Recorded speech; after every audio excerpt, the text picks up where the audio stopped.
যে হুথিরা এবার চূড়ান্ত খেলায় নেমেছে। এই খেলায় ইসরায়েলের ধ্বংস ছাড়া আর কোনো কিছুই দেখছে না এই স্বাধীনতাকামী যোদ্ধারা। প্রিয় বন্ধুরা, ভুল বুঝতে পারছে পশ্চিমারা, এবার স্বীকৃতি দেবে ফিলিস্তিনকে। যুক্তরাজ্য ফ্রান্সের মতো দেশ কিনা তাদের রাজনীতিতে জড়িয়ে দিল মধ্যপ্রাচ্যকে। এখন রীতিমতো ত্রিশঙ্কু অবস্থা ইসরায়েলের, বিশেষ করে লোহিত সাগরে হুতিদের একের পর এক সফলতায় এখন দিশেহারা ইসরায়েলের বন্ধু পশ্চিমারা। দর্শক, এবার হিজবুল্লাহ হুতি চূড়ান্ত কৌশলে। প্রিয় দর্শক, এবার ইসরায়েলের প্রধানমন্ত্রী নেতানিয়াহু চরম পরাজয়ের মধ্যে রয়েছে। প্রিয় দর্শক, সেই সাথে এই হিজবুল্লাহ হুতিদের সাহায্য করছে। প্রিয় দর্শক, নেতানিয়াহুর কপালে এখন কি রয়েছে তা আজকের নিউজটি দেখলেই বুঝতে পারবেন। সেই সাথে প্রিয় দর্শক, নিউজটি কিন্তু খুবই গুরুত্বপূর্ণ হতে চলেছে। আপনি এই নিউজটির মাধ্যমেই জানতে চলেছেন গাজাবাসীর বিশাল জয়ের খবরটি। দর্শক, তাই বলবো যারা নিউজটি অন করেছেন তারা সম্পূর্ণ ভিডিওটি না টেনে দেখতে থাকুন। সেই সাথে প্রিয় দর্শক, যদি চ্যানেলটিতে নতুন হয়ে থাকেন তাহলে অবশ্যই চ্যানেলটি সাবস্ক্রাইব করে পাশে থাকা বেল আইকনটি ক্লিক করে দিন। আর যারা ইতিমধ্যেই চ্যানেলটি সাবস্ক্রাইব করেছেন তাদেরকে অসংখ্য ধন্যবাদ। তো চলুন ভিডিওটিতে লাইক দিয়ে আমরা ধারাবাহিকভাবে সবগুলো ভিডিও দেখে আসি। সর্বপ্রথম আমরা যে ভিডিওটি দেখব সেটি হলো রাশিয়া হিজবুল্লাহ হুতিদের কিভাবে সাহায্য করছে, কি দিয়ে সাহায্য করছে তার বিস্তারিত ভিডিও। তো দর্শক, পর্যায়ক্রমে সবগুলো ভিডিওই দেখতে থাকুন। ভুল বুঝতে পারছে পশ্চিমারা, এবার স্বীকৃতি দেবে ফিলিস্তিনকে। যুক্তরাজ্য ফ্রান্সের মতো দেশ কিনা তাদের রাজনীতিতে জড়িয়ে দিল মধ্যপ্রাচ্যকে, বিশেষ করে গুরুত্ব দিচ্ছে গাজা যুদ্ধকে। তাহলে কি এবার ফিলিস্তিন স্বীকৃতি পাবে? ফ্রান্সের বাম জোট নির্বাচনে জিততেই আগে বলছে ফিলিস্তিনের কথা, কিন্তু হঠাৎ কেন এমন উল্টো সুর? তাহলে কি পশ্চিমারা কোনো ভুল চাল চেলে ফেললো? তাই কি ভয় পাচ্ছে? জনসমর্থন পেতে পশ্চিমাদের কাছে এখন বেশি গুরুত্ব পাচ্ছে ফিলিস্তিন কিংবা গাজা ইস্যু। ব্যাপারটা ঠিক কি? হঠাৎ করে নির্বাচনের ময়দানে মধ্যপ্রাচ্য কোন খেলা খেলছে? পশ্চিমা দেশগুলোয় যেন এখন হাওয়া বদলের পালা, যাতে বড়সড় লাভ পেতে চলেছে ফিলিস্তিন। কিন্তু কিভাবে? ওদিকে ইরানের নতুন প্রেসিডেন্টও ঘোষণা করে দিলেন তিনি হিজবুল্লাহর পাশেই রয়েছেন। বিশ্ব রাজনীতির মোড় ঘোরাচ্ছে গাজা। গোটা বিশ্বজুড়ে নির্বাচনে বইছে পালা বদলের হাওয়া। 2024টা ভীষণ ইম্পর্ট্যান্ট। চারিদিকে দেখুন শুধু নির্বাচনের গন্ধ।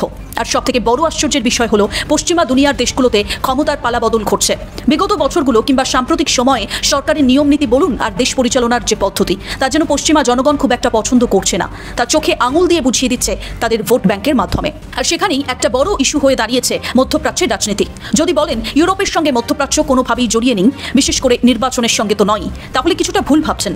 বিশেষ করে বিগত 9 মাস ধরে চলা হামাস আর ইসরায়েলের যুদ্ধ শুধু মধ্যপ্রাচ্য নয়, বরং গোটা বিশ্বের রাজনীতিকে নাড়িয়ে দিয়েছে। তার মধ্যে বিশেষভাবে এফেক্ট পড়েছে ইউরোপেও। পশ্চিমা বিশ্বের যে রাষ্ট্রগুলোতে ক্ষমতার পালাবদল ঘটছে, যারা নতুন ক্ষমতায় আসছে তারা কিন্তু প্রথমেই বিশেষভাবে জোর দিচ্ছে মধ্যপ্রাচ্যের রাজনীতির দিকে। তাহলে কি নির্বাচন হেরে যাওয়ার কারণও এই মধ্যপ্রাচ্যের রাজনীতি? হয়তো নির্বাচনের ক্ষেত্রে এটা একটা বড় ইস্যু নয়, কিন্তু এই ইস্যুটাকে এড়িয়ে যেতে পারবেন না। সম্প্রতি যুক্তরাজ্যের ক্ষমতার পালাবদল হয়েছে।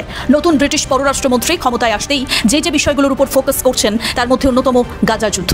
তিনি ঘোষণা করেছেন গাজা নিয়ে যুক্তরাজ্য একটা ভারসাম্যপূর্ণ অবস্থান নিতে চায়। এখানে যুদ্ধবিরতি নিশ্চিত করতে আর হামাসের হাতে আটক বন্দীদের মুক্তির জন্য যুক্তরাজ্য কূটনৈতিক প্রচেষ্টা চালাবে। আসলে যুক্তরাজ্য চাইছে খুব সুষ্ঠুভাবে বাইরের বিশ্বের সাথে পুনরায় যোগাযোগ স্থাপন করতে। সাম্প্রতিক পরিস্থিতি তো বলে দিচ্ছে ইসরায়েল আর গাজা হামলা ঠিক কত বড় আন্তর্জাতিক ইস্যু হয়ে উঠেছে, যা এখন অন্যান্য দেশের রাজনৈতিক আলোচনার বিষয়বস্তু। এমনকি ভোটের ময়দানে হয়ে উঠেছে বিরোধীদের গুরুত্বপূর্ণ অস্ত্র। তাই সেই জায়গা নিজেদের ঘুঁটি আরো পোক্ত করতে চাইছে নতুন ক্ষমতায় আসা রাজনৈতিক দলগুলো। তাহলে কি আসলে সবাই এটাই ভাবছে আগামী বছরগুলোতে গদি টিকিয়ে রাখতে গেলে সবার সাথে সম্পর্ক মেরামত করাটা বড্ড দরকার? যুক্তরাজ্য যখন ইউরোপীয় ইউনিয়নের সঙ্গে সম্পর্ক মেরামতে ব্যস্ত, নতুন ব্রিটিশ পররাষ্ট্রমন্ত্রী একের পর এক দেশে সফর করছেন, ইউক্রেনের পাশে থাকার প্রতিশ্রুতি দিয়েছেন, যুক্তরাজ্য কিন্তু রাশিয়া, চীন আর গাজা নিয়ে উদ্বেগ প্রকাশ করছে। এটা থেকেই স্পষ্ট নয় কি মধ্যপ্রাচ্যের রাজনীতি এখন জড়িয়ে গিয়েছে পুরো বিশ্ব রাজনীতির সাথে? নতুন পথে হাঁটবে যুক্তরাজ্য, বোঝাচ্ছে ইসরায়েলকে। যুক্তরাজ্যের নতুন প্রধানমন্ত্রী কিয়ার স্টারমারও কিন্তু গাজায় দ্রুত যুদ্ধবিরতি এবং দ্বিরাষ্ট্র সমাধানের উপর জোর দিয়েছেন। ইসরায়েলের প্রধানমন্ত্রী নেতানিয়াহু এবং ফিলিস্তিনের প্রেসিডেন্ট মাহমুদ আব্বাসের সঙ্গে ফোনে কথা বলার সময় তিনি এই আহ্বান জানান। অথচ কি অদ্ভুত ব্যাপার না, এই স্টারমার একটা সময় বলেছিলেন ইসরায়েলের গাজায় জল আর বিদ্যুৎ সরবরাহ বিচ্ছিন্ন করার অধিকার আছে। গত অক্টোবরে এমন কথা বলার পর তিনি ব্যাপকভাবে সমালোচিত হয়েছিলেন। আর এখন গাইছেন একদম উল্টো সুর। তিনি যুদ্ধবিরতির পাশাপাশি জিম্মিদের মুক্তি এবং সেখানকার বেসামরিক মানুষদের কাছে মানবিক সহায়তা বাড়ানোর তাগিদ দিচ্ছেন। যুক্তরাজ্যের পার্লামেন্টে যুদ্ধবিরতি প্রস্তাবের বিরোধিতা করার কয়েক মাস পর তিনি জনসাধারণের তীব্র চাপের মুখে পড়েন। তারপর ফেব্রুয়ারিতে এসে তিনি যুদ্ধবিরতির আহ্বান জানান। তাহলে কি স্টারমার বুঝে গিয়েছেন তিনি যদি এই মুহূর্তে গাজার বিরুদ্ধে কোনো স্টেপ নেন তাহলে তার সরকার বিতর্কের মুখে পড়তে পারে? তাই হঠাৎ করে তিনি যেন চলেছেন ব্যালেন্সের নীতিতে। অপরদিকে নেতানিয়াহুকে আশ্বস্ত করেছেন যুক্তরাজ্য ইসরায়েলের সঙ্গে বিরোধে না জড়িয়ে সবসময় সহযোগিতামূলক সম্পর্ক চালিয়ে যাবে। ঠিক একই কথা বলেছেন ফিলিস্তিনের প্রেসিডেন্টকেও। এছাড়াও নেতানিয়াহুর সঙ্গে ইসরায়েল আর লেবাননের হিজবুল্লাহর মধ্যে যে তীব্র সীমান্ত লড়াই চলছে সেটা নিয়েও আলোচনা হয়েছে। যে ইসরায়েল ফিলিস্তিনকে স্বীকৃতি দিতে চায় না সেই ইসরায়েলের ঘনিষ্ঠ বন্ধু যুক্তরাজ্যের মুখে কিনা এখন দ্বিরাষ্ট্র সমাধানের কথা, অর্থাৎ অন্তরালে ফিলিস্তিনকে স্বীকৃতি দিতে চাইছে। যুক্তরাজ্যের নতুন সরকারের কথায় দ্বিরাষ্ট্র সমাধানের জন্য দীর্ঘমেয়াদী শর্তগুলো গাজায় নিশ্চিত করা অত্যন্ত গুরুত্বপূর্ণ। ফ্রান্সের নতুন সরকার স্বীকৃতি দেবে ফিলিস্তিনকে। কয়েক মাস আগে ফিরে তাকান, দেখবেন ফিলিস্তিনকে স্বীকৃতি দিতে ফ্রান্সও প্রস্তুত ছিল। ফ্রান্সের সরকার জানিয়েছিল ফিলিস্তিনকে রাষ্ট্র হিসেবে তারা স্বীকৃতি দিতে প্রস্তুত, কিন্তু সেটা একটা উপযোগী মুহূর্তে হতে হবে। সেই উপযোগী মুহূর্ত যে কবে আসবে তা কিন্তু তারা স্পষ্ট করেনি। আর তার আগেই ফ্রান্সে বড় চালটা ছেড়ে দিয়েছে বিরোধী দলগুলো। তাই তো বলছে বর্তমানের ভোট ব্যাংক। ব্রিটেনের পর ফ্রান্সেও ক্ষমতার পালাবদল হতে চলেছে। বড় পরাজয়ের মুখে পড়েছে প্রেসিডেন্ট ইমানুয়েল ম্যাক্রোর দল। ফ্রান্সের নির্বাচনে এখন বামপন্থী দলগুলোর দাপট বেশি। নতুন সরকার গঠন করা হলে ফিলিস্তিনকে রাষ্ট্র হিসেবে স্বীকৃতি দেওয়া হবে বলে ঘোষণা করেছে বাম জোটের নেতারা। প্রেসিডেন্ট কিংবা প্রধানমন্ত্রী যেই হোক না কেন ফ্রান্সের সরকার গঠনের পরপরই ফিলিস্তিন স্বীকৃতি পেতে চলেছে। আরও বলা যায় পররাষ্ট্রনীতির বিষয়ক সিদ্ধান্ত নেওয়ার ক্ষমতা শুধু প্রেসিডেন্টেরই নয়, বরং প্রধানমন্ত্রীও রয়েছেন সেই তালিকায়। তাই জোট ভিত্তিক সরকার গঠন করা হলেও ফিলিস্তিনকে রাষ্ট্রের মর্যাদা দেওয়া হবে। দীর্ঘদিন ধরে কিন্তু ফিলিস্তিনের হয়ে কথা বলে আসছে ফ্রান্সের বাম দলগুলো। শুধু তাই নয়, তারা ইসরায়েলের সমালোচনা করেছে। তাহলে কি এই বিষয়টাই মনে ধরে গেল ফ্রান্সের মানুষদের? ইমানুয়েল ফিলিস্তিনকে স্বীকৃতি দেওয়ার জন্য অপেক্ষা করছিলেন, আর বাম জোটের নেতারা বলছেন সরকারের এলেই তারা সেই স্বীকৃতি দিয়ে দেবে। হয়তো পার্থক্যটা এখানেই। জল্পনার অবসান ইরানের নতুন প্রেসিডেন্ট হিজবুল্লাহর পক্ষে। আর যদি ইরানের কথা বলেন, ইরান তো আগাগোড়াই ফিলিস্তিনকে সমর্থন করে এসেছে আর এখনো পর্যন্ত করছে।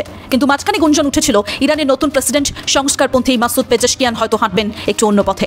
তিনি হয়তো ইরানকে নিষেধাজ্ঞা মুক্ত করতে পশ্চিমাদের সঙ্গে সমঝোতায় আসতে পারেন। কিন্তু সেই গুঞ্জন সত্যি হলো না, বরং গাজায় ইসরায়েলি হামলার তীব্র নিন্দা জানিয়েছেন। লেবাননের সশস্ত্র গোষ্ঠী হিজবুল্লাহর প্রতি সমর্থন করেছেন। উপরন্তু হিজবুল্লাহর উদ্দেশ্যে তিনি বলেন প্রতিরোধের অধিকারের প্রতি সমর্থন দেওয়া ইরানের মৌলিক নীতির মধ্যে রয়েছে। হিজবুল্লাহর প্রতিরোধ যুদ্ধ গাজায় ইসরায়েল হামলা বন্ধ করবে বলে তিনি বিশ্বাস করেন। অর্থাৎ এটাই স্পষ্ট যে ইরান নতুন প্রেসিডেন্ট পেল ঠিকই, কিন্তু পররাষ্ট্রনীতিতে কোনো বদল এলো না। জল্পনাই থেকে গেল। মোটামুটিভাবে সমর্থনের পাল্লা এখন ফিলিস্তিনের দিকেই যাচ্ছে। এবার দেখা যাক শেষমেশ কি হয়। ইসরায়েলের আগ্রাসনের বিপরীতে হুথিরা দারুণ প্রতিরোধ গড়ে তুলেছে ভূমধ্য সাগর, আরব সাগর, লোহিত সাগর এবং বাব আল মান্দাব প্রণালীতে। আপডেট খবর হচ্ছে ইতোমধ্যে হুথিদের সঙ্গে রাশিয়ার কয়েক দফা বৈঠক হয়েছে। পশ্চিমা বিশ্ব সমর্থিত ইসরায়েলগামী প্রত্যেকটা জাহাজকে চিহ্নিত করে তাদেরকে টার্গেটে পরিণত করেছে এই হুথিরা। মার্কিন গণমাধ্যম নিউজ উইক প্রকাশিত একটা তথ্য থেকে দেখা যাচ্ছে যে গত এক মাসে 200 যুদ্ধ জাহাজে হামলা করেছে হুথিরা। এই প্রত্যেকটি জাহাজ হচ্ছে ইসরায়েল এবং পশ্চিমা বিশ্ব সমর্থিত। এটা পশ্চিমা বিশ্ব এবং ইসরায়েলের জন্য নিঃসন্দেহে একটা ভয়াবহ খবর। গত সপ্তাহে রাশিয়ার প্রেসিডেন্ট ভ্লাদিমির পুতিনের বিশেষ দূত মিখাইলের সঙ্গে বিশেষ বৈঠক করেছে হুথি নেতৃবৃন্দ। সেই বৈঠকের মধ্য দিয়ে এটাই স্পষ্ট বার্তা দেওয়া হয়েছে নিপীড়কদের প্রতি যে গাজায় যদি অব্যাহতভাবে হামলা এবং গণহত্যা চালানো হয় তাহলে অবশ্যই রাশিয়া সক্রিয়ভাবে হুথিদের সহযোগিতা করবে। ইতিমধ্যে একটি গোপন সূত্র মারফত জানা গেছে যে খবরটি নিশ্চিত করেছে নিউজউইক সহ আন্তর্জাতিক বড় বড় গণমাধ্যমগুলো। সেখানে বলা হয়েছে যে পুতিনের বিশেষ দূত মিখাইলের সঙ্গে হুথিদের বৈঠকে সামরিক কিছু বিষয়ে সিদ্ধান্ত চূড়ান্ত হয়েছে। সেই সিদ্ধান্তের মধ্যে বড় সিদ্ধান্ত হচ্ছে যে হুথিদের জাহাজ বিধ্বংসী ব্যালিস্টিক ক্ষেপণাস্ত্র দেবে রাশিয়া। আপনারা জানেন ইতোমধ্যে গত এক সপ্তাহ আগে তুফান 1 নামে মনুষ্যবিহীন একটি ড্রোন নামিয়েছে হুথিরা। এই ড্রোনের মাধ্যমে টার্গেট করে পশ্চিমাপন্থী জাহাজের উপর হামলা করা হচ্ছে এবং হামলার সঙ্গে সঙ্গে সেগুলো ধ্বংস হয়ে যাচ্ছে। ইতিমধ্যে এই বিষয়ে হুথিরা একটি ভিডিও প্রকাশ করেছে। এখন পুতিনের বিশেষ দূত মিখাইলের সঙ্গে হুথিদের বৈঠকের পর হুথি যোদ্ধারা যদি রাশিয়ার ব্যালিস্টিক ক্ষেপণাস্ত্র পায় তাহলে পূর্ণ নিয়ন্ত্রণে চলে আসবে লোহিত সাগর, ভূমধ্য সাগর, আরব সাগর সহ বাব আল মান্দাব প্রণালী। সুতরাং এটা বলাই যায় যে হুথিরা এবার চূড়ান্ত খেলায় নেমেছে। এই খেলায় ইসরায়েলের ধ্বংস ছাড়া আর কোনো কিছুই দেখছে না এই স্বাধীনতাকামী যোদ্ধারা। প্রিয় বন্ধুরা, মধ্যপ্রাচ্য সংকটে সবসময় যেন ধরি মাছ নাছুই পানি অবস্থানে বিশ্বের অন্যতম ক্ষমতাধর দেশ রাশিয়া। দেশটির প্রেসিডেন্ট ভ্লাদিমির পুতিন কখন কি করবেন তা বলে কয়ে করেন না। যখন যেটা করা দরকার ঠিক সেটাই করেন। আর তার সব চালের একটাই উদ্দেশ্য, সেটি হলো চিরশত্রু আমেরিকাকে ঘোল খাওয়ানো। গেল 4টি বছর ধরে তো জো বাইডেনকে রীতিমতো চরকির ওপর ঘোরাচ্ছেন পুতিন। গাজায় হামাসের বিরুদ্ধে ইসরায়েলি অভিযানের শুরু থেকেই মধ্যপ্রাচ্য সংকটের শান্তিপূর্ণ সমাধানের উপর জোর দিয়ে আছেন পুতিন। বলছেন স্বাধীন ফিলিস্তিন রাষ্ট্রই সমাধানের একমাত্র উপায়। কিন্তু তার কথায় কান দেন না ইসরায়েলি নেতা বেনিয়ামিন নেতানিয়াহু ও দেশটির প্রধান দোসর জো বাইডেন। উল্টো সংকট আরও তীব্র করে নিরীহ ফিলিস্তিন ও আরবদের উপর নির্বিচারে হামলা চালিয়ে। তবে ইসরায়েলি আগ্রাসনের বিরুদ্ধে শুরু থেকেই প্রতিরোধ লড়াইয়ে হাজির লেবাননের সশস্ত্র সংগঠন হিজবুল্লাহ আর ইয়েমেনের বিদ্রোহী গোষ্ঠী হুতি। তাদের সঙ্গে আছে ইরাক, সিরিয়ায় ইসলামিক যোদ্ধারা। ইরান সমর্থিত এই প্রতিরোধ অক্ষের দাপটে এখন রীতিমতো ত্রিশঙ্কু অবস্থা ইসরায়েলের। বিশেষ করে লোহিত সাগরে হুতিদের একের পর এক সফলতায় এখন দিশেহারা ইসরায়েলের বন্ধু পশ্চিমারা। সম্প্রতি লোহিত সাগরের পাশাপাশি হুতিরা তাদের হামলার পরিধি বিস্তৃত করে নিয়ে গেছে ভূমধ্য ও আরব সাগর পর্যন্ত। বিশাল এই সমুদ্র পথে ইসরায়েল সংশ্লিষ্ট কোনো পণ্যবাহী জাহাজ পেলেই লক্ষ্যবস্তুতে পরিণত করছে হুতি যোদ্ধারা। তোয়াক্কা করছে না মহাশক্তি আমেরিকার নৌবাহিনীকেও। উল্টো পশ্চিমাদের যুদ্ধ জাহাজকে ধাওয়া করে ইয়েমেনের উপকূল ছাড়া করছে ফিলিস্তিনের পর বন্ধু এই গোষ্ঠীটি।